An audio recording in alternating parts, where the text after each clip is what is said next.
नाम शुभ नाम हुआ मौलाना सैयद तहज़ीबुल हसन रिजवी, जो इमाम मस्जिद जाफ़रिया रांची हैं और समाज सेवी भी हैं।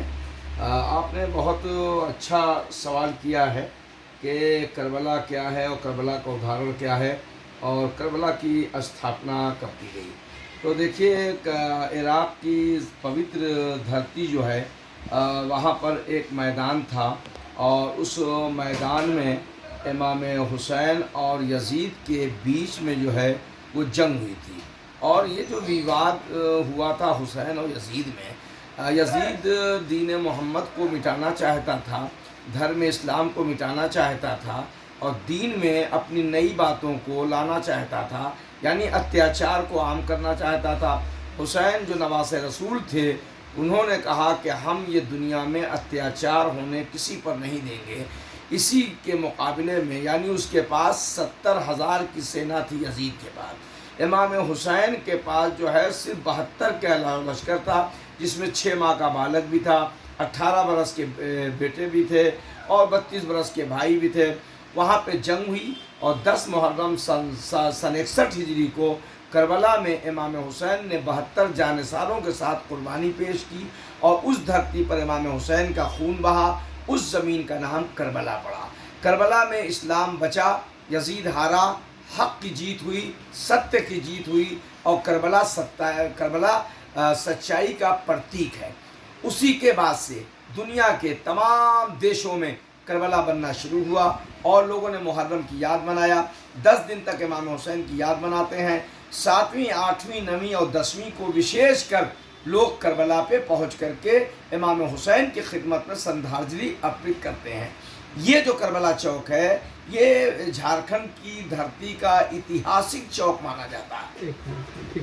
पूरे विश्व में करबला बनाया गया, उसी का प्रतीक जो है, उसी की एक निशानी करबला की जो है, इस झारखंड की राजधानी रांची में बना। ये करबला जो यहाँ पे स्थापित किया गया 1734 ईस्वी में। 1734 ईस्वी में यहाँ से जब अंग्रेज़ों लोग रहते थे, तो यहाँ की कुछ सेना के लोग जो है करबला की धरती पर गए थे और करबला की धरती पर जब गए तो वहाँ पर जाने के बाद उन लोगों ने वहाँ से मिट्टी लाया, करबला से, इराक़ से, और उस मिट्टी की स्थापना यहाँ पे की गई, जो हमारे रांची चौक पर करबला है। और इसी वजह से इस इलाके का नाम करबला चौक, और मैं जहाँ पे रहता हूँ, जहाँ पे आप इंटरव्यू ले रहे हैं, इस इलाके का नाम करबला नगर है। इस करबला की सबसे बड़ी खूबी जो है, इसमें हिंदू, मुस्लिम, सिख, ईसाई, आदिवासी, हर समुदाय के लोग जो है यहाँ पे आते हैं और मुरादें मांगते हैं और ऊपर वाला और इमाम हुसैन की बारगाह से उनकी मुराद पूरी भी होती है। ये पुराना हमारा करबला है जो स्थापित है यहाँ पे हर समुदाय के लोग आते हैं। विशेषकर मैं आपको जानकारी दूं और बहुत खुशी होगी कि दीगर जगहों पे, विभिन्न जगहों पे सुन्नी का करबला अलग है, शिया का करबला अलग है, मगर यहाँ पे ये वाहिद एक करबला है जहाँ पे शिया सुन्नी समुदाय के दोनों लोग एकजुटता के साथ यहाँ पे निशान भी खड़ा करते हैं और यहाँ पर आकर के 10 मुहर्रम को जुलूस भी लेकर के आते हैं। और आज तक 1734 से लेके आज तक इस करबला पे कोई टकराव, कोई विवाद नहीं हुआ। मुहर्रम जब आता है तो जब चांद निकलता है तो करबला में साफ़ सुथराई के साथ साथ 5वीं को इसका गुस्ल दिया जाता है, यानी पाक साफ की तरफ लोग जमा होते हैं, हर समुदाय के लोग, शिया सुन्नी दोनों लोग, ठीक है, दोनों लोग जमा होते हैं। उसके बाद 7-6 को हमारा निशान खड़ा किया जाता है, एक ज़माने से, एक बरसों से, और 10वीं को हमारा भी पहलाम का जुलूस आता है, तमाम मुसलमानों का जुलूस आता है।